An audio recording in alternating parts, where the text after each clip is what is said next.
Good evening, everybody. Again, I chose a symbol in the form of a chariot, which in Hebrew is Merkabah, which is, generally speaking, a wheeled vehicle used for mainly for warlike purposes, sometimes also civilian transport. Look, I won't get too much into the exact details of what a chariot is, because it is relatively self-defining. Another element, of course, is also the horse-drawn, but the horses in themselves are another symbol altogether. So I'll only focus on the chariot aspect. The inherent nature and definition of a chariot, what it symbolizes in the Bible, it's at the initial level of the power of man, corresponding to the wealth of man, which is what I'll look into initially. Chariots in nearly every ancient culture were the super weapons of the day, like its equivalent of the main battle tanks, helicopter gunships, or whatever other super duper weapons, which were held by civilizations like the Hittites, Sumerians, Egyptians, Canaanites, Assyrians, Babylonians, any other conquerors of the Old Testament, using their large formations of these massive battle wagons, which combined speed, maneuverability, firepower, and stability. They were able to obliterate all before them and conquer any who stood before them and next them into their empires. So therefore, the cultural significance of chariots within the Old Testament rests on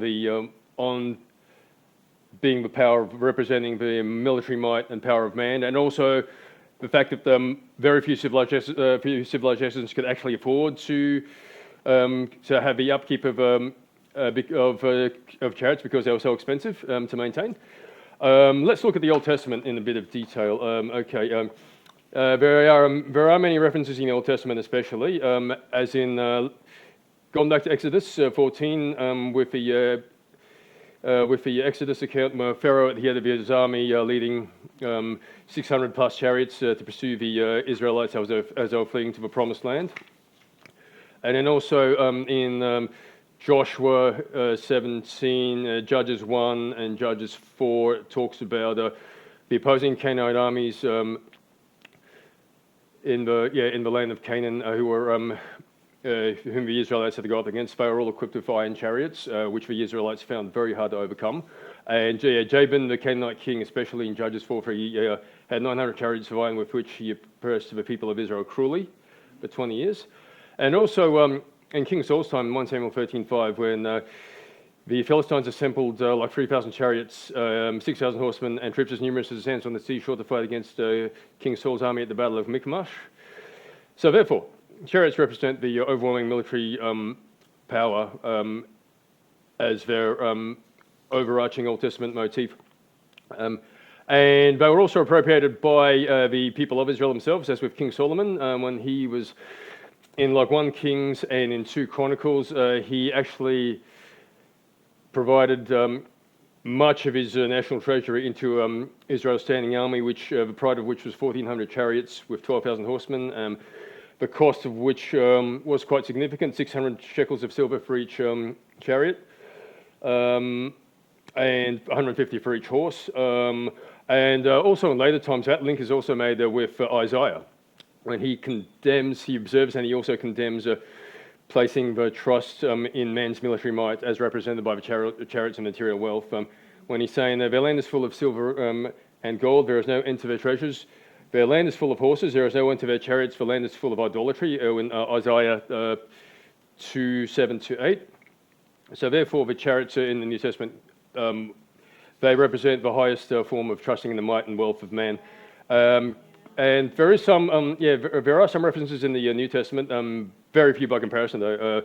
Hamatos in Greek is the equivalent to chariot. I think one of the reasons why is because I think by the time of the New Testament, Chariots didn't play such a prominent role in warfare as they had back in the Old Testament, so therefore they weren't referred to as much. But it's mainly in the context of the wealth aspect, wealth and prosperity aspect of chariots, so that's what their main references are in the New Testament, like with the Ethiopian eunuch in Acts 8:28 to 29, and also in Revelations 18:11 to 19, when it describes chariots as amongst the precious treasures of Babylon, which are on those ships of the civilization of Babylon. Okay, let's move on to the next dual meaning of of chariot symbolism. Conversely to how they represent the power of man, they also represent the power of God, which will overturn that power of man and render him helpless and vulnerable. Such scriptures as referring to God's power and might we use in chariot symbolism. The chariots of God are myriads, thousands upon thousands in Psalm 68:17. The Lord will come and fight, and his chariots like the whirlwind to render his anger with fury. Isaiah 66:15. Behold, he goes up like clouds, and his chariots like the whirlwind. Jeremiah 4:13. All of these scriptures exemplify the magnitude of the Lord's own infinite, unstoppable power based on the forces of nature itself, which comprise his omnipotent chariots, which are in themselves his own resplendent symbols and vehicles of war, which will completely trump whatever puny power man may have in trusting in his own chariots. So he's infinitely greater than man's. Other scriptures like Exodus 15, when it's the song of praise, Moses' song of praise about the Pharaoh's chariots and his host as he cast into the sea, they also represent the absolute triumph of the Lord over man-made power, represented by Pharaoh's chariots, and that's where God is able to use his own forces of nature to be able to absolutely obliterate Pharaoh's own military might, and therefore this hymn of thankfulness is intrinsically entwined with this particular motif of God triumphing over man by virtue of looking at the symbol of a chariot, and also there are other similar scriptures where the Lord also destroyed the power of man in other scriptures, like in Judges 4:15, like in Barak's war with the Canaanites, and also in 2 Kings 6, when with Elisha's vision of the chariots of fire. And in this respect, earthly might is therefore rendered insignificant by God's overarching power, with his heavenly chariots far superior to the worldly enemy, and that enemy's military potency transformed into weakness, ironically enough. And also, let's refer to in the New Testament, Revelations 18:13 talks about the Babylon's chariots also being brought down as all of her ships are sunk. And Psalm 27-8, some trust in chariots and some in horses, but we will remember the name of the Lord our God. They are brought down and fallen, but we are risen and stand upright. Yet again, it refers back to the power of God over the power of the man-made chariotry and wealth. And so do Deuteronomy 11:4 and Deuteronomy 20 verse 1, which also reflect that same heart of the power of God over the actual false power and indeed weakness of the enemy in his chariots. And also, the witness of Scripture does condemn those who trust in such a worldly power and might. Woe to those who go down to Egypt for help and rely on horses, and trust in chariots because they are many, and in horsemen because they are very strong, but they do not look to the Holy One of Israel, nor seek the Lord. Isaiah 31:1. So therefore, why do we continue to trust in what chariots represent as a military might and esteem status, which are represented by chariots, when the Lord commands us to do otherwise? Let's bring it back to the present day. Merkava is actually also, interestingly enough, the name of the Israeli Defense Forces' main battle tank. They've named it after the chariot, and it's actually one of the best main battle tanks in the world. Overwhelming military power, which combines really potent combat, protection, mobility, firepower, as well as being symbolizing excellence in Israel's Western production, and there's a metaphor for how Israel trusts in its military might, where in addition to like the helicopter gunships and the jet fighters and everything else, and likewise, by extension, all other nations will do the same. Personally, I would like to see a Merkava up close. I've been, of course, I've been to the Armored Vehicle Museum in Cairns, but they don't have a Merkava on display yet. So I would like to see one up close. Some of our friends who've been to Israel may have seen one up close, as you would have seen on that photo which I shared earlier today as well. Such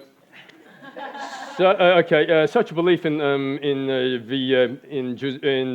Jewish self-generated military might and status is, of course, intrinsically antithetical to God's commands to look to Him alone through Jesus Christ, and because anybody who does, any civilization that does, will inevitably abandon the Lord in favor of their own focus on their own military might, power, and wealth.